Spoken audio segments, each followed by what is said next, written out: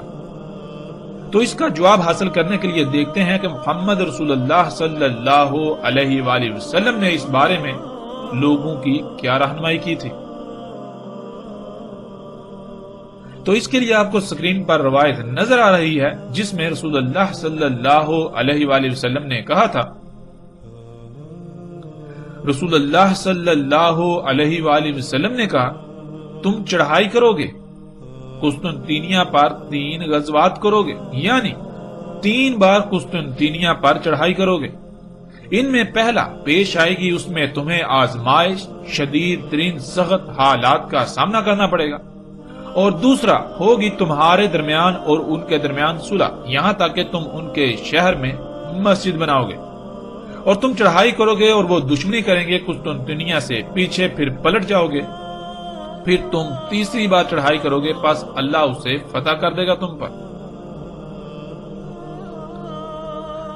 ناظرین، قسطنطینیہ کے فتح کے بارے میں رسول اللہ صلی اللہ علیہ وآلہ وسلم کے واضح ترین الفاظ اس روایت کی صورت میں آپ کے سامنے موجود ہیں۔ رسول اللہ صلی اللہ علیہ وآلہ وسلم نے کہا تھا کہ تم 3 بار قسطنطینیہ پر چڑھائی کرو گے۔ پہلی چڑھائی پر سخت ترین آزمائش کا سامنا کرنا پڑے گا، یعنی سخت ترین حالات کا سامنا کرنا پڑے گا، یوں ناکامی کا سامنا کرنا پڑے گا۔ پھر جب دوسری بار چڑھائی کرو گے تو ان کے اور تمہارے درمیان صلح ہو جائے گی، یہاں تک کہ تم وہاں مسجد بناؤ گے۔ پھر ایک وقت آئے گا جب وہ صلح کا معاہدہ توڑ دیں گے، تم چڑھائی کرو گے، ان سے تمہاری دشمنی ہوگی قسطنطینیہ کے پیچھے، پھر تم واپس پلٹ جاؤ گے۔ پھر تیسری بار چڑھائی کرو گے تو اللہ اسے تمہارے لیے کھول دے گا، یعنی قسطنطینیہ فتح ہو جائے گا۔ ناظرین، ایک اور روایت ہے جس میں رسول اللہ صلی اللہ علیہ وآلہ وسلم نے اس چڑھائی کے بارے میں ذکر کرتے ہوئے اس طرح کہا تھا کہ شہر سے باہر تمہاری ان سے لڑائی ہوگی، یعنی جنگ ہوگی، جس میں اہل روم کو شکست کا سامنا کرنا پڑے گا، اور شہر بغیر لڑائی کے فتح ہو جائے گا۔ یعنی شہر کے اندر لڑائی نہیں ہوگی بلکہ شہر سے باہر ہونے والی لڑائی ہی فتح کا سبب بنے گی۔ اہل روم شہر سے باہر ہونے والی لڑائی میں اس قدر نقصان کا سامنا کریں گے کہ شہر کے اندر مزاحمت کرنے کے قابل ہی نہ رہیں گے۔ یوں شہر بغیر مزاحمت کے ان کے قبضے میں آ جائے گا۔ اب ناظرین، سوال یہ پیدا ہوتا ہے کہ کیا ماضی میں ایسا واقعہ پیش آ چکا یا پھر آئندہ مستقبل میں پیش آئے گا؟ تو اس کا جواب بالکل واضح ہے۔ اگر بات کی جائے تاریخ کی تو تاریخ میں بالکل ویسا ہی ہو چکا جیسا کہ رسول اللہ صلی اللہ علیہ وآلہ وسلم نے کہا تھا۔ اسلامی ریاست کی طرف سے قسطنطینیہ کے لیے 3 غزوات کیے گئے، یعنی 3 بار چڑھائی کی گئی، جن میں پہلا غزوہ یعنی پہلی چڑھائی سن 54 ہجری 674 عیسوی میں معاویہ بن سفیان کے دور حکومت میں کی گئی، جس میں شدید ترین نقصان اور سخت ترین حالات کا سامنا کرنے کے ساتھ ساتھ ناکامی کا سامنا کرنا پڑا۔ پھر دوسرا غزوہ یعنی قسطنطینیہ پر دوسری بار چڑھائی سن 98 ہجری 717 عیسوی میں کی گئی، جس میں رومیوں کے ساتھ صلح ہو گئی، لیکن رومیوں نے معاہدہ خلافی کی، جس وجہ سے اسلامی ریاست کی طرف سے قسطنطینیہ کا رخ کیا گیا، مگر فوج قسطنطینیہ تک نہ پہنچ سکی، بلکہ اسے پسپائی اختیار کرنا پڑی، واپس پلٹنا پڑا شہر کو فتح کیے بغیر۔ یوں دوسری بار بھی قسطنطینیہ کی فتح میں ناکامی کا سامنا ہوا۔ پھر ناظرین، اسلامی ریاست خلافت عثمانیہ کی طرف سے 21 سالہ فوجی جرنیل سلطان محمد فاتح کی سربراہی میں 857 ہجری 1453 عیسوی میں قسطنطینیہ پر چڑھائی کی گئی۔ شہر کے محاصرے کی صورت میں شہر کے باہر شدید ترین لڑائی نے رومیوں کی کمر توڑ دی۔ خلافت اسلامیہ کی فوج شہر میں داخل ہونے میں کامیاب ہوئی اور رومی فوج شہر سے باہر ہی اپنی پوری قوت استعمال کر چکی تھی۔ وہ اس لائق نہ رہی تھی کہ شہر کے اندر وہ مزاحمت کر سکتی، شہر کے اندر وہ فوج کا مقابلہ کر سکتی۔ یوں شہر کے اندر خلافت اسلامیہ کی فوج کو مزاحمت کا سامنا نہ کرنا پڑا اور بالآخر قسطنطینیہ فتح ہو گیا۔ ناظرین، یہ تاریخ کا عظیم ترین واقعہ تھا اور رسول اللہ صلی اللہ علیہ وآلہ وسلم کے الفاظ کے عین مطابق 3 غزوات کے بعد یہ شہر فتح ہوا، یعنی تیسرے غزوے میں یہ شہر فتح ہوا۔ یوں وہ لوگ جو آج بھی قسطنطینیہ کی فتح کے خواب دیکھ رہے ہیں، ان کو چاہیے کہ خواب غفلت سے جاگ جائیں، اس سے پہلے کہ وقت ہاتھ سے نکل جائے۔ یہاں تک کہ ناظرین، آج دنیا کے نقشے پر کسی قسطنطینیہ کا وجود ہی نہیں ہے۔ قسطنطینیہ کا وجود اسی دن مٹ گیا جس دن وہ رومیوں کے قبضے سے نکل کر خلافت اسلامیہ کا حصہ بنا اور اسے قسطنطینیہ سے استنبول میں بدل دیا گیا۔ اور اب تو استنبول بھی ماضی کا قصہ بن چکا۔ اس وقت دنیا کے نقشے پر استنبول کا وجود ہے، نہ بازنطین کا، نہ قسطنطینیہ کا اور نہ ہی استنبول کا۔ رسول اللہ صلی اللہ علیہ وآلہ وسلم نے قسطنطینیہ کی فتح کی خبر دی تھی، نہ کہ استنبول کی فتح کی خبر۔ پھر جب قسطنطینیہ کو فتح کیا جانا تھا تو اسے اہل روم سے فتح کیا جانا تھا، نہ کہ ان سے جو خود کو مسلمان کہلاتے ہیں۔ فتح کے بعد وہاں مساجد کی تعمیر ہونی تھی، فتح سے پہلے اسے مساجد سے خالی ہونا تھا، لیکن آج کا استنبول تو دنیا میں مساجد کا شہر کہلاتا ہے۔ پورا شہر عظیم ترین مساجد سے بھرا پڑا ہے۔ ناظرین، دولت اسلامیہ جسے داعش کا نام دیا جاتا ہے یا پھر ISIS کا نام دیا جاتا ہے، اس کا دعویٰ ہے کہ وہ قسطنطینیہ کو فتح کریں گے اور پھر قسطنطینیہ موجودہ ترکی کے شہر استنبول کو قرار دیتے ہیں اور اپنے اس دعوے کو محمد رسول اللہ صلی اللہ علیہ وآلہ وسلم سے یہ کہہ کر منسوب کر دیتے ہیں کہ رسول اللہ صلی اللہ علیہ وآلہ وسلم نے قسطنطینیہ کی فتح کی بشارت دی تھی۔ ہاں، ہم مانتے ہیں کہ فتح کی بشارت دی تھی، لیکن استنبول کی نہیں بلکہ قسطنطینیہ کی، جو کہ ماضی کا قصہ بن چکا۔ اس لیے آپ کو اپنے گریبان میں جھانکنا ہوگا، ورنہ آپ میں اور ان میں کوئی فرق نہیں رہے گا۔ جو لوگ غزوہ ہند کے نام پر اپنے مفادات کے حصول کے لیے عام عوام سے کھلواڑ کر رہے ہیں، جیسے وہ لوگ جو انڈیا کے آس پاس ہیں وہ انڈیا کو ہند قرار دے کر اپنے عزائم کی تکمیل کے لیے غزوہ ہند کا چورن بیچنے میں مصروف ہیں، بالکل ایسے ہی آپ استنبول کے قریب موجود ہیں تو آپ استنبول کو قسطنطینیہ قرار دے کر فتح قسطنطینیہ کے دعوے کر رہے ہیں۔ ہم یہ نہیں کہتے کہ آپ جان بوجھ کر ایسا کر رہے ہیں، ہم یہ گمان کرتے ہیں کہ آپ غلط فہمیوں کا شکار ہو کر ایسا کر رہے ہیں، اس لیے اس سے پہلے کہ وقت ہاتھ سے نکل جائے اپنی اصلاح کیجیے۔ حق آپ کے سامنے ہے، اس کے باوجود اگر کوئی یہ سمجھے کہ یہ ہماری ذات پر حملہ ہے تو ہمیں اس سے کوئی فرق نہیں پڑے گا۔ ہمارا مقصد حق کو سامنے لانا ہے، خواہ سامنے کوئی بھی ہو۔ اب اگر کوئی اپنی غلطی سامنے آنے پر اصلاح کی بجائے اسے اپنی ذات پر حملہ تصور کرتے ہوئے اپنی غلطی پر ڈٹا رہے گا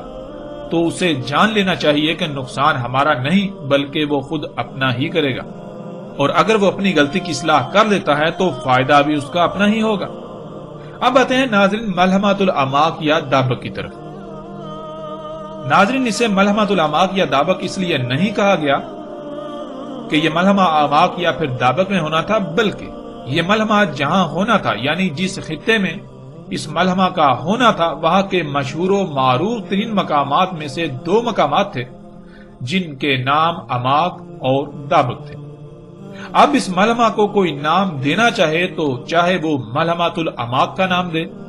یا پھر ملحمۃ الدابق کا نام دے، اس لیے اسے ملحمۃ الاماق یا دابق کہا جاتا ہے۔ ناظرین آگے بڑھنے سے پہلے لفظ ملحمہ کو جان لینا لازمی ہے، اور ملحمہ کہتے ہیں اس جنگ کو جو نہ صرف مسلط کی گئی ہو بلکہ جو سالوں، دہائیوں یا صدیوں پر محیط ہو اور اس میں کثرت کے ساتھ جانی نقصان کا سامنا کرنا پڑے۔ مثلا جیسے آج آپ موجودہ دور کو دیکھیں تو جب سے ٹیکنالوجی وجود میں آئی ہے تب سے اس ٹیکنالوجی کی بنیاد پر ہونے والی جنگوں کو مجموعی طور پر اگر کوئی نام دیا جائے گا تو انہیں ملحمۃ الدجال کہا جائے گا، اس لیے کیونکہ دجال ٹیکنالوجی ہے۔ اب آتے ہیں ملحمۃ الاماق یا دابق کی طرف۔ رسول اللہ صلی اللہ علیہ وآلہ وسلم نے کہا 5 ملاحم ہوں گی، ہو چکی ان میں سے 2 اور 3 باقی ہیں۔ بس ان میں پہلی ملحمۃ الترک جزیرہ سے اور ملحمۃ الاماق اور ملحمۃ الدجال، اس کے بعد کوئی ملحمہ نہیں۔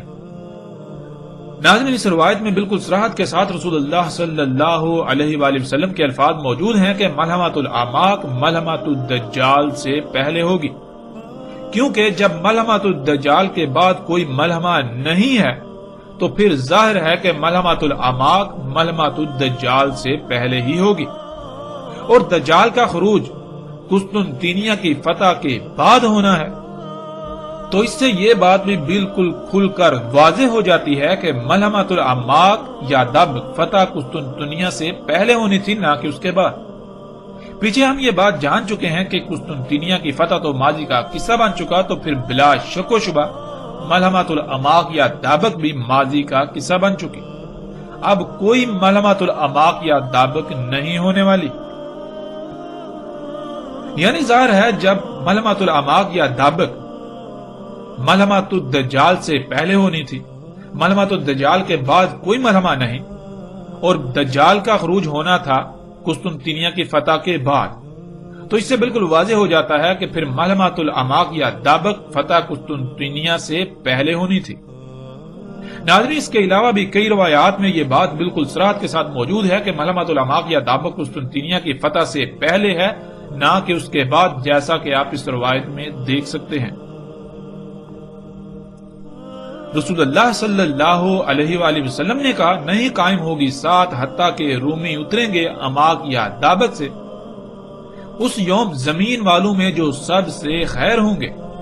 ان پر مشتمل فوج مدینہ سے ان کی طرف نکلے گی، بس جب صفیں باندھیں گے تب رومی کہیں گے ہمارے اور ان کے درمیان سے ہٹ جاؤ جنہوں نے ہمارے لوگوں کو جنگی قیدی بنایا، غلام بنائے، ہم ان سے قتال کریں گے۔ پس کہیں گے جنہوں نے خود کو اللہ کے آگے سرخم تسلیم کر دیا ہوگا نہیں، اللہ کی قسم ہم تمہارے اور اپنے بھائیوں کے درمیان سے نہیں ہٹیں گے۔ پس لڑائی ہوگی، 1/3 حصہ بھاگ جائے گا، نہیں پلٹے گا اللہ ان پر کبھی بھی، یعنی مغضوب لعنت زدہ قرار دیے جائیں گے۔ 1/3 قتل ہو جائیں گے، وہ اللہ کے ہاں سب سے افضل شہداء ہوں گے، اور 1/3 فاتح ہوں گے، نہیں ان کو فتنے میں ڈالا جائے گا کبھی بھی۔ پس وہ قسطنطنیہ کو فتح کر لیں گے، پس اس کے درمیان تقسیم کریں گے مال غنیمت کو، اور تحقیق وہ اپنی تلواریں زیتون سے لٹکائیں گے، تب شیطان کی آواز ہوگی کہ بے شک مسیح تمہارے پیچھے تمہارے اہل و عیال میں نکل چکا، پس وہ نکلیں گے تو وہ باطل ہوگا۔ پس جب شام پہنچیں گے یعنی غزوہ قسطنطنیہ کے بعد شام میں ملحمہ ہوگا تب ان کے درمیان نکلے گا۔ وہ قتال کی تیاری کر کے صفیں باندھیں گے۔ جب صلاۃ قائم کریں گے پس اتریں گے عیسیٰ ابن مریم علیہ السلام، پس جڑ ہوں گے ان کی۔ پس جب اللہ کا دشمن دیکھے گا تو پگھلے گا ایسے جیسے پانی میں نمک پگھلتا ہے۔ پس اگر اسے چھوڑ بھی دیتے تو پگھل جاتا یہاں تک کہ ہلاک ہو جاتا، اور لیکن قتل کرے گا اسے اللہ اپنی قوت سے۔ پس انہیں دکھا دے گا اس کا خون عیسیٰ ابن مریم علیہ السلام کی حربت پر۔ ناظرین، اس روایت میں بالکل واضح صراحت کے ساتھ یہ الفاظ موجود ہیں کہ ملحمۃ الاعماق یا دابق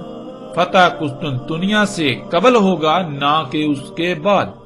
اور اسی ملحمہ کے بارے میں رسول اللہ صلی اللہ علیہ وآلہ وسلم نے فرمایا تھا کہ اہل روم 80 جنڈوں تلے آئیں گے اور ہر جنڈے تلے 12,000 سپاہی ہوں گے، یعنی اہل روم تقریباً 9,60,000 کی تعداد کے ساتھ حملہ ور ہوں گے، جیسا کہ آپ اس روایت میں دیکھ سکتے ہیں۔ رسول اللہ صلی اللہ علیہ وآلہ وسلم نے کہا تمہارے درمیان اور بنی اصفر یعنی رومیوں کے درمیان جنگ بندی ہوگی، پس وہ تمہارے ساتھ دھوکہ کریں گے، پس وہ آئیں گے تمہاری طرف 80 جنڈوں تلے، ہر جنڈے تلے 12,000 ہوں گے۔ ناظرین، جب ہم تاریخ میں نگاہ دوڑائیں تو پتہ چلتا ہے کہ جب مومنوں نے سلطان صلاح الدین ایوبی رحمہ اللہ کی قیادت میں بیت المقدس کو فتح کیا تو اس وقت پورا اہل روم لرز اٹھا تھا، اور تمام کے تمام اہل روم مشترکہ فوج کے ساتھ حملہ ور ہوئے تھے، جن کی تعداد تاریخ میں مختلف ملتی ہے۔ بعض مغربی مورخین کے مطابق اہل روم کی تعداد تقریباً 10 لاکھ کے لگ بھگ تھی، یعنی اہل روم تقریباً 10 لاکھ فوج کے ساتھ حملہ ور ہوئے تھے، اور 2 سال تک بیت المقدس کا محاصرہ جاری رہا تھا۔ شہر میں کھانے پینے سمیت سب کچھ ختم ہو چکا تھا، اور یہ تاریخ کا عظیم ترین معرکہ تھا جس میں اہل روم کو محض چند ہزار مومنوں کے ہاتھوں ذلت آمیز شکست ہوئی، جس میں تقریباً 4 لاکھ صلیبی مارے گئے اور محض چند ہزار مومن شہید ہوئے۔ یوں یہ بات واضح ہو جانی چاہیے کہ ملحمۃ الاعماق یا دابق گزر چکا، اب کوئی ملحمۃ الاعماق یا دابق نہیں ہے۔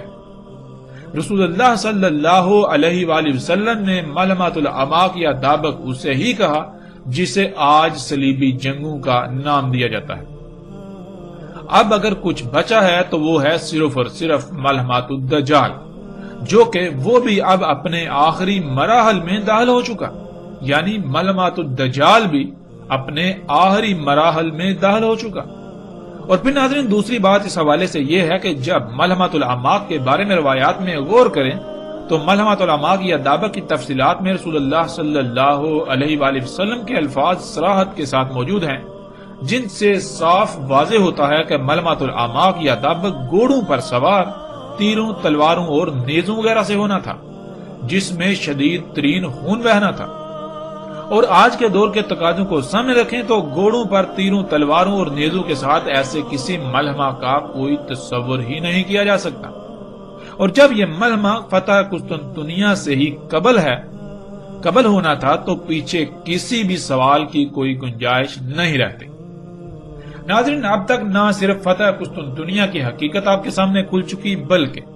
ملحمۃ الاعماق یا دابق کی حقیقت بھی بالکل کھل کر واضح ہو چکی کہ وہ ماضی کا قصہ بن چکا۔ آج دولت اسلامیہ، جسے ISIS یا داعش کا نام دیا جاتا ہے، ان کا دعویٰ ہے کہ وہ نہ صرف فتح قسطنطنیہ کریں گے، یعنی قسطنطنیہ کو فتح کریں گے، بلکہ عنقریب اعماق یا دابق کے مقام پر اہل روم سے وہ معرکہ ہونے جا رہا ہے جس کی خبر محمد رسول اللہ صلی اللہ علیہ وآلہ وسلم نے ملحمۃ الاعماق یا دابق کے نام پر دی تھی۔ اور اسی وجہ سے دولت اسلامیہ نے اپنی سرکاری خبر رساں ایجنسی کا نام بھی اعماق رکھا ہوا ہے، اور مسلسل اپنا ایک جریدہ ایسا بھی شائع کر رہی ہے جس کا نام دابق ہے۔ اس کے علاوہ دولت اسلامیہ اس روایت کو بھی بھرپور اپنے حق میں استعمال کرتے ہوئے نظر آتی ہے، اور پھر خود کو یعنی دولت اسلامیہ کو اس کا مصداق قرار دیتی ہے، جس میں رسول اللہ صلی اللہ علیہ وآلہ وسلم نے کہا تھا کہ اہل روم 80 جنڈوں تلے تم پر حملہ ور ہوں گے اور ہر جنڈے تلے 12,000 سپاہی ہوں گے۔ حالانکہ یہ سب ماضی میں ہو چکا، جنہیں صلیبی جنگوں کا نام دیا جاتا ہے۔ ناظرین، دولت اسلامیہ کے دعووں کو ہرگز سچ تسلیم نہیں کیا جا سکتا اگر وہ غلط ثابت ہو جاتے ہیں، اور الحمدللہ حق آپ کے سامنے ہے۔ ان تمام لوگوں کو سوچنا ہوگا جو دولت اسلامیہ سے منسلک ہیں، اور دولت اسلامیہ کے امراء کو بھی اپنے گریبان میں جھانکنا ہوگا کہ اگر وہ واقعتاً حق کے طالب ہیں تو پھر انہیں اپنے عقائد و نظریات پر نظر ثانی کرنے کی ضرورت ہے۔ بہتر یہی ہے کہ وہ نہ ہی خود کو دھوکے میں مبتلا رکھیں اور نہ ہی ایسے نعروں کی بنیاد پر دوسروں کو دھوکے میں مبتلا کریں۔ ہمارا حق کو سامنے لانا اگر آپ کو ناگوار گزرتا ہے اور آپ حق کے سامنے آنے کو اپنی ذات پر حملہ تصور کرتے ہیں تو جان لیجئے نقصان ہمارا نہیں بلکہ نقصان آپ کا اپنا ہی ہوگا۔ تصوراتی اور دیو مالائی کہانیوں سے باہر نکل کر حق کو پہچاننے کی کوشش کریں اور حق کو تھامیں، اس سے پہلے کہ دیر ہو جائے۔ اس وقت دنیا میں جو لوگ ٹیکنالوجی کے خلاف ان باطل قوتوں سے لڑ رہے ہیں، حقیقتاً وہ ملامت الدجال لڑ رہے ہیں۔ اس لیے جبکہ آپ ملامت الدجال لڑ رہے ہیں تو پھر آپ اس کو ملامت الدجال ہی پیش کریں، نہ کہ آپ ایسے عقائد و نظریات کا سہارا لیں کہ جن کا حقیقت سے کوئی تعلق نہیں ہے۔ آپ کے نعروں اور دعووں کی بنیاد پر اللہ سبحانہ و تعالیٰ اپنا قانون بدلنے والا نہیں ہے۔ آپ دنیا والوں کو تو دھوکہ دینے میں کامیاب ہو سکتے ہیں لیکن اللہ سبحانہ و تعالیٰ کو نہیں۔ جان لیجئے اب تو مغرب ہونے کو ہے اور آپ فجر کے قیام کے دعوے دار ہیں، بھلا ایسا کیسے ہو سکتا ہے؟ آخر میں ایک بار پھر یہ بات واضح کرتے چلیں کہ ہمارا مقصد صرف اور صرف حق کو سامنے لانا ہے۔ اب کون اس کی زد میں آتا ہے اس سے ہمیں کوئی کسی قسم کی پرواہ نہیں ہے۔ اگر ہم خود حق کی زد میں آئیں تو ہم اسے اپنی ذات پر حملہ تصور نہیں کریں گے بلکہ ہم شکر گزار ہوں گے ان لوگوں کے جنہوں نے ہم پر حق واضح کیا، جنہوں نے اس سے پہلے ہماری آنکھیں کھول دیں کہ وقت ہاتھ سے نکل جاتا، اور ہمیں ایسے لوگوں کا احسان مند ہونا چاہیے جنہوں نے ہماری غلطی یا جنہوں نے آپ کی غلطی آپ پر واضح کی، اور پھر ہم پر فرض ہے یا ان لوگوں پر یہ فرض ہے کہ اگر وہ واقعتاً اہل حق ہیں تو اپنی غلطی کو تسلیم کرتے ہوئے اس کی اصلاح کریں، نہ کہ الٹا اس پر ڈٹ جانا۔ بہرحال ناظرین، حق الحمدللہ ثم الحمدللہ اللہ کے فضل سے ہر لحاظ سے آپ کے سامنے ہے۔ قسطنطنیہ کی فتح ہو یا پھر معلومات الاماک یا دعوت، اب فیصلہ